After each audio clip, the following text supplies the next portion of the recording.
Di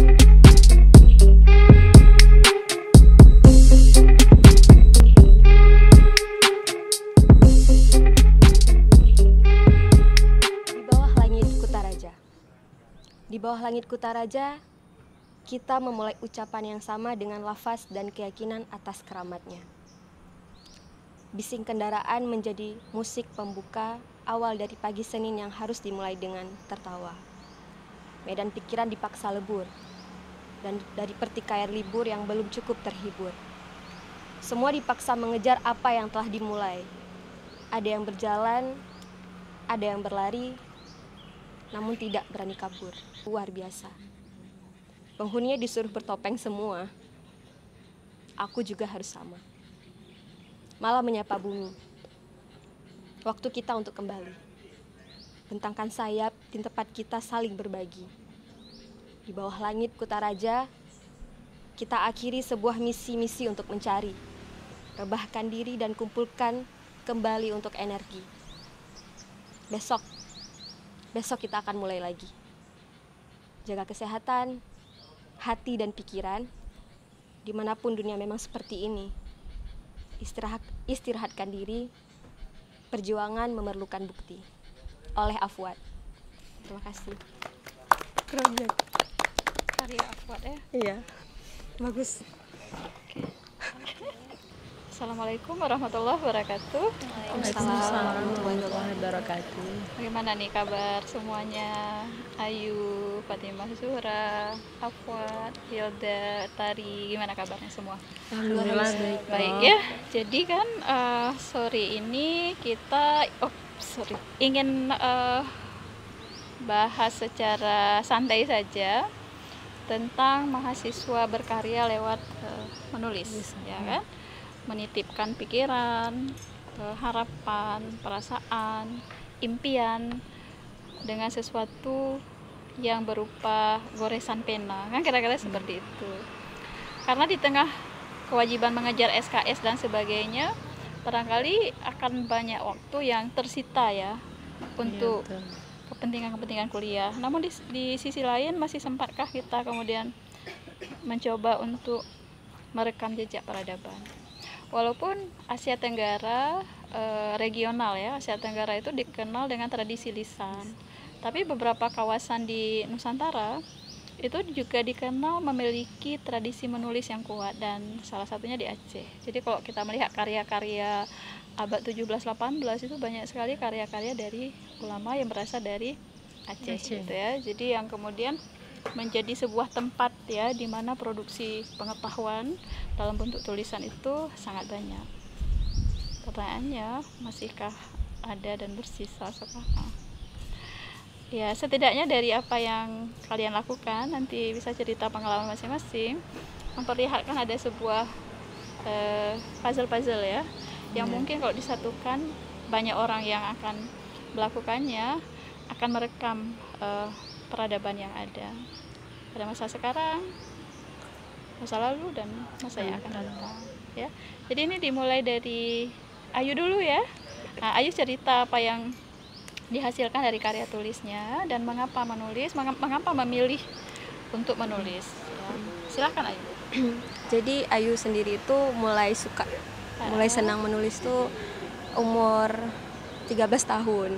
Itu baru sadar itu kayak waktu mulai, tapi lebih ke sastra, lebih ke cerita, lebih kayak membangun imajinasi, kayak ini alur tokoh-tokohnya itu sadarnya tuh waktu bikin naskah untuk ngambil nilai drama. Jadi waktu itu ngiseng, kok bisa ya ada cerita yang difilm-filmkan, itu berasal dari mana, kan penasaran, pasti nih ada yang ciptain gitu. Ada yang bikin alur sampai dari awal konflik dan akhirnya diselesaikan dan konflik itu selesai. Jadi coba-coba akhirnya ketik mulai dari cerita-cerita dongeng gitu, jadi akhirnya dapat nilai A. Cuman waktu itu karena di daerah itu minat baca sangat kurang, jadi akhirnya kayak menulis juga tuh kayak masih susah gitu kan. Diksi-diksi yang pengen Ayu keluarkan di selembar kertas itu masih agak sulit gitu. Akhirnya SMA mulai nulis lagi karena ada perlombaan, jadi kayak mulai lagi gitu. Itu pun mulai bukan karena karena guru-gurunya itu kayak nunjukin Ayu gitu, kayak ada inisiatif sendiri, kayaknya ini Ayu kayak pas nulis merasa senang, merasa puas gitu, merasa kayak udah selesai sama diri Ayu, kayak ada dunia yang orang lain nggak bisa masuk ke dalamnya, kayak cuma ada Ayu aja di situ. Ya, dan akhirnya Ayu mengeluarkan berapa karya? Ini salah satunya mungkin bisa ditunjukkan. Ya, salah satunya yang buku solo ini, Setapak Puan. Untuk yang kayak apa ya, bunga rampai yang rame-rame itu ada 3 karya. Yang 1, 2 tuh perlombaan nasional, masuk ke dalam 50 cerita, itu temanya tentang anak, tentang ibu dan anak, jadi masuk ke nasional 2. Dan itu juga membantu untuk Ayu lulus beasiswa juga yang di tahun kemarin. Nah, luar biasa. Jadi bukan hanya lulus beasiswa, kalau ke depan itu ya menulis itu pekerjaan yang sangat mulia.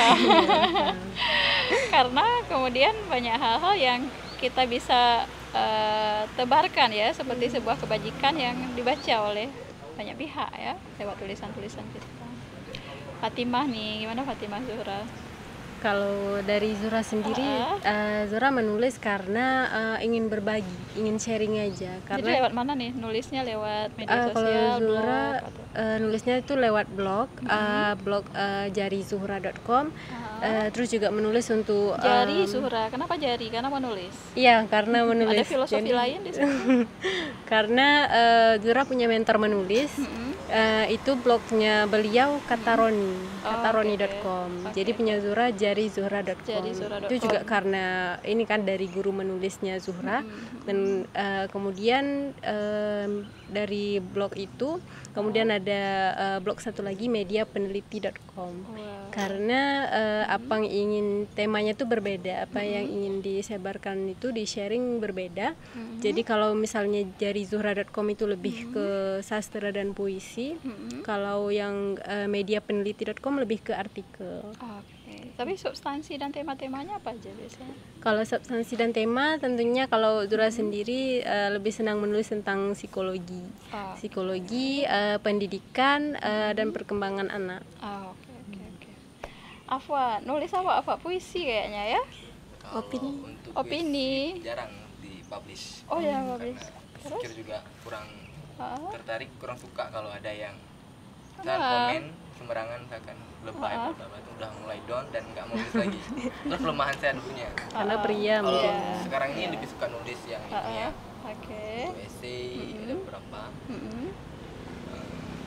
Sama seperti Ayu, mungkin kalau dari dulu suka nulis dari kecil, dari SD dia mulai nulis. Bahasa Indonesia juga bagus nilainya.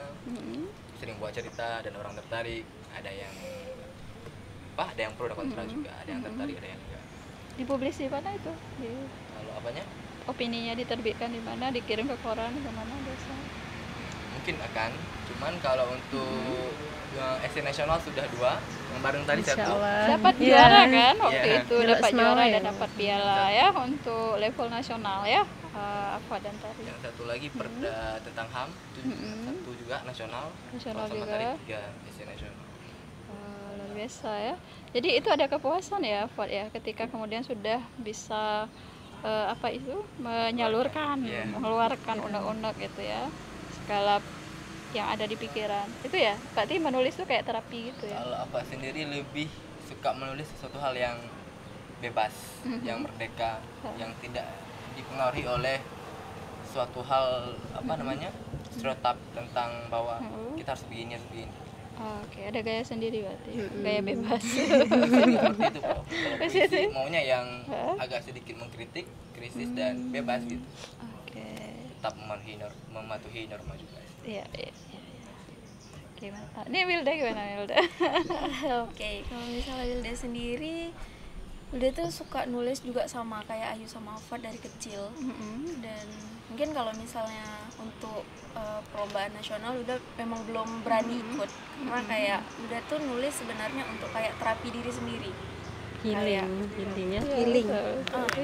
ya, kayak healing gitu. Kreatif. Jadi kalau misalnya lagi, karena biasanya kalau Wilda nulis itu posisi paling enak, paling nyaman dan paling banyak dapet kata-kata itu pas lagi galau, pas lagi healing banget, lagi sedih, pas lagi cinta. pas lagi ada sesuatu yang rusak gitu. Jadi itu kayak proses untuk dengan nulis aku bisa tenang nih, dengan nulis aku bisa anak psikologi banget, lebih baik. Jadi kayak orang nggak perlu suka dengan apa yang Wilda nulis, tapi yang penting ya selama Wilda suka ya kan? nggak apa-apa gitu. Ada pakemnya gitu kan. Jadi nah sebelum ke Tari ya, kata tadi ceritanya kecil-kecil menulis ya, ini tulisan mamanya, ini tulisan anaknya. Jadi setelah buku ini mungkin sudah pernah kita bahas waktu itu ya di salah satu video dalam rangka anniversary ayah dan ibunya, anaknya menulis untuk ulang tahunnya. Jadi kebetulan dua-duanya lahir bulan 7 ya, bulan Juli. Jadi ini dari mereka, tapi bilingual karena si kakak menerjemahkan ke dalam bahasa Inggris. Ya, jadi ternyata memang kalau kita mau dari kecil itu sudah bisa memulai untuk menulis ekspresif seperti itu. Ya, karena tadi kan ceritanya nih dari sejak kecil. Nah, Tari, gimana nih Tari? Ya, baik. Dengan beberapa kegiatannya yang sangat sibuk ya, sibuk luar biasa. Padat. Gimana? Jujur Bunda, di dunia kepenulisan sebenarnya realisasinya tidak begitu besar. Seperti teman-teman yang tadi paparkan bahwa sudah mempunyai buku, kemudian punya blog yang konsisten dilaksanakan, tapi Tari pribadi belum punya hal yang sebegitu besar di dalam dunia kepenulisan. Tapi menekuni dunia kepenulisan ini sudah berawal dari SMP. Jadi bergabung ke workshop, ke tim kepenulisan, kemudian mengadakan workshop, mengundang salah satu penulis sangat terkenal pada saat itu, Terelie. Jadi pada saat SMP itu udah bertemu dengan Terelie, mendengarkan workshopnya selama 2 hari. Di situ kemudian alur kepenulisan saya pribadi, Bunda, itu lebih ke novel sastra seperti itu, cerita-cerita. Kemudian di SMA tidak melanjutkan lagi, ada kegiatan-kegiatan yang lebih menarik ketika SMA, dan kemudian ketika universitas baru lagi seperti menemukan sebenarnya penting ini menulis. Di universitas saya mendapatkan kayak sepertinya menanamkan sama diri sendiri bahwa menulis itu memang jalan ke depannya itu sangat berharga. Jadi tapi di bagian di universitas jalurnya itu udah berbeda, nggak kayak di SMP lagi. Sastra ini sudah ke academic writing, jadi lebih akademis kayak gitu. Iya, seperti itu ya, kayak penelitian. Ya. Cuman juga tidak punya hal yang sangat ilmiah, tapi seperti yang Afad katakan tadi, pernah mencoba beberapa kali mengikuti lomba, salah satunya yang bersama Afad dan menang ya. Ya, alhamdulillah. Tingkat nasional. Ya. Kemudian ada mengikuti program-program untuk yang meminta pesertanya itu untuk membuat esai seperti itu. Luar biasa ya. Jadi itulah ya karya-karya mahasiswa yang sebenarnya di sela-sela mengajar SKS-nya itu masih sempat untuk ekspresif ya, ekspresif karena memang ada hal-hal yang harus disampaikan ya. Salah satu caranya menulis, bahkan mungkin healing ya. Udah ya, healing sebagai proses untuk menyembuhkan. Apalagi kalau idenya justru datang saat galau. Seperti itu. Jadi kalau kita bukan anak raja, menulislah ya, karena dengan menulis kita akan merekam peradaban. Dan mereka sudah berbagi bahwa sebagai mahasiswa kita semua masih sempat untuk menulis ya. Assalamualaikum warahmatullahi wabarakatuh.